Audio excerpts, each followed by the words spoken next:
ശബരിമല സ്വർണ്ണക്കവർച്ചാ കേസിൽ മുരാരി ബാബുവിന്റെയും മുൻ എൻ വാസുവിന്റെയും സ്വത്ത് കണ്ടുകെട്ടും. ആദ്യഘട്ടമായി മുഖ്യപ്രതികളുടെ സ്വത്തുക്കൾ മരവിപ്പിക്കുന്നതിനുള്ള നടപടികൾ ഇ.ഡി. ആരംഭിച്ചു. ദേവസ്വം ബോർഡ് മുൻ പ്രസിഡന്റ് എൻ വാസുവിനും തന്ത്രി കണ്ഠരര് രാജീവർക്കും മാർച്ച് 4-ന് ഹാജരാകാൻ ഇ.ഡി. സമൻസ് നൽകിയിട്ടുണ്ട്. വിവരങ്ങൾ നൽകാൻ മിഥുനയ്യപ്പനുണ്ട്. മിഥുനയ്യപ്പൻ, ഇപ്പോൾ ഇ.ഡി. പിടിമുറുക്കുകയാണ്. ശബരിമല സ്വർണ്ണക്കവർച്ചാ കേസിൽ SIT തിരിച്ചടി ഏറ്റുവാങ്ങുമ്പോൾ ഇ.ഡി. പിടിമുറുക്കുകയാണ്. ഇപ്പോൾ ഏറ്റവും ഒടുവിൽ ലഭിക്കുന്ന വിവരങ്ങൾ എന്തൊക്കെയാണ്?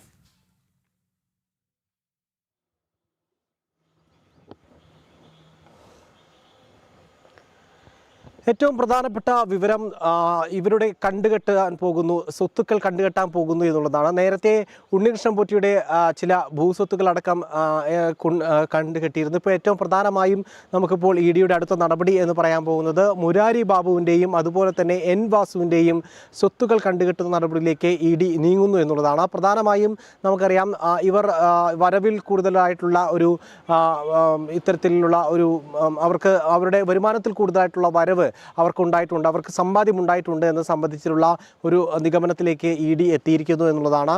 നേരത്തെ മുരാരി ബാബു 2021 ചങ്ങനാശ്ശേരിയിൽ നിർമ്മിച്ച വീട് അതൊരു അത്യാഡംബര വീടാണ് എന്നുള്ള ഒരു നിഗമനത്തിലാണ്, അല്ലെങ്കിൽ കണ്ടെത്തലിലേക്കാണ് ഇ.ഡി. എത്തിയിരിക്കുന്നത്.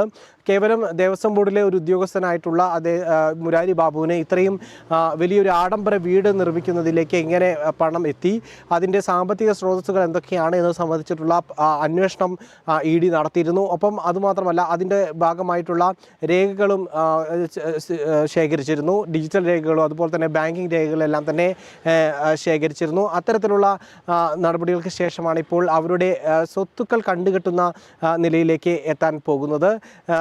ഇത് സംബന്ധിച്ച് ഈ വീട് നിർമ്മിച്ചത് പല വിധത്തിലുള്ള അനധികൃതമായിട്ടുള്ള ഇടപാടുകളിലൂടെയാണ് എന്നുള്ളതും ചില ആരോപണങ്ങൾ ഉയർന്നിരുന്നു. പ്രത്യേകിച്ച് വലിയ രീതിയിലുള്ള തടി ഉരുപ്പിടികൾ ഈ വീട് നിർമ്മിച്ചതിൻ്റെ ഭാഗമായിട്ടുണ്ടായിരുന്നു. അത് വിവിധ ക്ഷേത്രങ്ങളിലേക്ക് ആ ഘട്ടത്തിൽ ചില തടി ഉരുപ്പിടികൾ പല ഡിപ്പോകളിൽ നിന്നായി ദേവസ്വത്തിൻ്റെ ആവശ്യത്തിനെന്നുള്ള നിലയ്ക്ക് വാങ്ങിയിരുന്നു എന്നുള്ളതും ആ ഘട്ടത്തിൽ ഉയർന്നു വന്നിരുന്ന കാര്യമാണ്. ഇത് രണ്ടും തന്നെ കൂട്ടി വായിക്കുമ്പോൾ ഒരു പക്ഷേ ഈ വീടിൻ്റെ ആഡംബര വീടിൻ്റെ നിർമ്മാണത്തിന് വേണ്ടിയും ഇത്തരം ദേവസ്വം ബോർഡിൻ്റേതായിട്ടുള്ള ആവശ്യങ്ങൾക്ക് വേണ്ടി വാങ്ങിച്ച തടികൾ ഉപയോഗിച്ചിരുന്നു എന്നുള്ള ആരോപണം ആ ഘട്ടത്തിൽ തന്നെ ഉയർന്നിരുന്നു. ഇതെല്ലാം ഇ.ഡി. വിശദമായി പരിശോധിച്ച ശേഷമാണ് ഇപ്പോൾ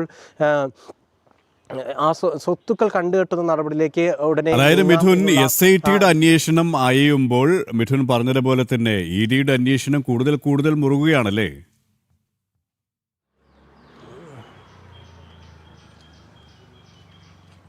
തീർച്ചയായിട്ടും SITയുടെ അന്വേഷണം പല ഘട്ടത്തിലും ചില രാഷ്ട്രീയ തീരുമാനങ്ങൾക്ക് അനുസൃതമായി നീങ്ങുന്നു എന്നുള്ള ആരോപണം വളരെ ശക്തമാണ്. പ്രത്യേകിച്ച് തെരഞ്ഞെടുപ്പ് അടുക്കുമ്പോഴടക്കം ഈ ഭരണത്തിന്, അതായത് CPM-ന് അനുകൂലമായിട്ടുള്ള ചില ഉണ്ടാകുന്നു. ഇപ്പോൾ ഏറ്റവും ഒടുവിലാണെങ്കിൽ തന്ത്രിയുടെ അറസ്റ്റ് അടക്കം വലിയ രീതിയിൽ ചോദ്യം ചെയ്യപ്പെട്ടിരുന്നു. അത് പിന്നീട് കോടതിയിലടക്കം അത് പൊളിഞ്ഞു വീഴുന്ന കാഴ്ചകളുണ്ടാകും. തെളിവുകളുടെ അഭാവത്തിലാണ് ഇത്തരത്തിൽ നടപടി. ചില SITയുടെ ചില നീക്കങ്ങളടക്കം ഇത്തരത്തിൽ അയയുന്ന നിലപാടാണെന്നും അതുപോലെ തന്നെ CPM അനുകൂലമായിട്ടുള്ള ചില നിലപാടുകളിലേക്ക് നീങ്ങുന്നു എന്നുള്ള വിമർശനം ആദ്യഘട്ടം തന്നെ ഉയർന്നിരുന്നതാണ്. അതേസമയം തന്നെ SITയിൽ നിന്ന് ജാമ്യം ലഭിച്ച് പുറത്തിറങ്ങുന്നവരെയെല്ലാം ഇത്തരത്തിൽ ചോദ്യം ചെയ്യാൻ വിളിച്ചു വരുത്തുകയും സമൻസ് അയക്കുകയും അത്തരം നടപടിയിലേക്ക്, അതുപോലെ തന്നെ ഇ.ഡി. കേസുകളിലേക്ക് അറസ്റ്റ് രേഖപ്പെടുത്തുന്ന രീതിയിലേക്കും ഇ.ഡിയുടെ നടപടികൾ മുന്നോട്ട് പോകുന്ന ഒരു സാഹചര്യമാണ് ഉണ്ടായത്. ഒടുവിൽ ഇത് സംബന്ധിച്ചിട്ടുള്ള നടപടിയിലേക്കാണ് ഇപ്പോൾ, ഈ സ്വത്ത് കണ്ടുകെട്ടുന്ന നടപടിയിലേക്കാണ് ഇപ്പോൾ കടന്നിരിക്കുന്നത്. ഇവരെ ചോദ്യം ചെയ്യുന്നതിന് വേണ്ടി പ്രത്യേകിച്ച് ഉണ്ണികൃഷ്ണൻ പോറ്റിയെയും അതുപോലെ തന്നെ എൻ വാസുവിനെയും ചോദ്യം ചെയ്യുന്നതിന് മാർച്ച് 4-ാം തീയതിയിലേക്ക് സമൻസ് നൽകിയിട്ടുണ്ട് എന്നാണ് നമുക്കിപ്പോൾ മനസ്സിലാക്കാൻ സാധിക്കുന്നത്.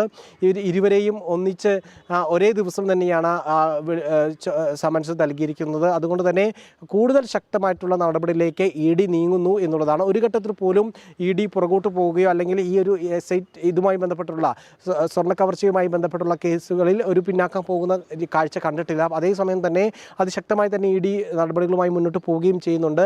ഒപ്പം തന്നെ ഇപ്പോൾ ഈ സാമ്പത്തിക കാര്യങ്ങളിലേക്ക് കൂടുതൽ അന്വേഷണം, സാമ്പത്തിക കാര്യങ്ങളിലേക്കാണ് ഈ ഇ.ഡിയുടെ അന്വേഷണം കൂടുതൽ വ്യാപൃതമായി ഉണ്ടായിരിക്കുന്നു. അതുകൊണ്ട് തന്നെ ഇത്തരത്തിൽ സ്വത്ത് കണ്ടുകെട്ടുന്ന നടപടിയിലേക്ക് നീങ്ങുകയാണ്. ഏതെങ്കിലും തരത്തിൽ അത്തരത്തിലുള്ള ഒരു ക്രമക്കേടുകൾ, അത്തരത്തിലുള്ള ഇടപെടലുകൾ ഇല്ലാതാക്കുന്നതിന് മുന്നൊരുക്കങ്ങളുടെ കൂടി ഭാഗമായിട്ട് വേണം ഈ നടപടിയെ കാണാൻ. ഏതായാലും ED ശക്തമായ തന്നെ നടപടികളുമായി മുന്നോട്ട് പോകുന്നു എന്നുള്ളതാണ്. മുരാരി ബാബുവിൻ്റെയും N വാസുവിൻ്റെയും സ്വത്തുക്കൾ കണ്ടുകെട്ടുന്ന നടപടിയിലേക്ക് ED കടക്കുന്നു എന്നുള്ളതാണ് ഏറ്റവും പ്രധാനപ്പെട്ട വിവരം. അതിനെയാണ് മിഥുൻ അയ്യപ്പനാണ് വിവരങ്ങൾ നൽകിയത്. അമൽ, ഈ പറഞ്ഞതുപോലെ തന്നെ ഈ SITയുടെ അന്വേഷണം ഒരു എഴുതി തയ്യാറാക്കിയ ഒരു തിരക്കഥയാണ്. ആരെ രക്ഷിക്കണം, ആരെ കൊടുക്കണം. കാരണം തന്ത്രിയുടെ കാര്യത്തിലുള്ള ഒരു വ്യഗ്രതയും N വാസുവിൻ്റെയും പത്മകുമാറിൻ്റെ കാര്യത്തിലൊരു ഉദാസീനതയും നമ്മൾ കണ്ടതാണ് അല്ലേ. അവിടെയാണ് EDയെ സംബന്ധിച്ചിടത്തോളം ആരും രക്ഷിക്കാനുമില്ല, ശിക്ഷിക്കാനുമില്ല. തെറ്റ് ചെയ്തിട്ടുണ്ടെങ്കിൽ അവർക്ക് കൃത്യമായ ശിക്ഷ ഉറപ്പാക്കും. അതാണ് ദേശീയ അന്വേഷണ ഏജൻസികളുടെ ഒരു രീതി. അതുകൊണ്ടാണ് CBI അന്വേഷണത്തെ ഇടതുപക്ഷ സർക്കാർ ഇത്രത്തോളം ഭയക്കുന്നതും. ഇവിടെയാണ് ഹൈക്കോടതി എത്രയോ തവണ വടിയെടുത്ത് കഴിഞ്ഞപ്പം SITയുടെ അന്വേഷണം നിൽക്കും. ഹൈക്കോടതി ഒരു നിലപാടെടുത്ത് SIT രൂക്ഷ വിമർശനം പറയും, അതിനുശേഷം അടുത്ത നടപടി. SIT അന്വേഷണം നിർത്തുകയാണ്, പ്രോസിക്യൂഷൻ നടപടികളിലേക്ക് കിടക്കുകയാണ്. അവിടെയാണ് ഹൈക്കോടതി എന്ത് നിലപാട് സ്വീകരിക്കുമെന്ന് നമുക്ക് കണ്ടറിയേണ്ടത്.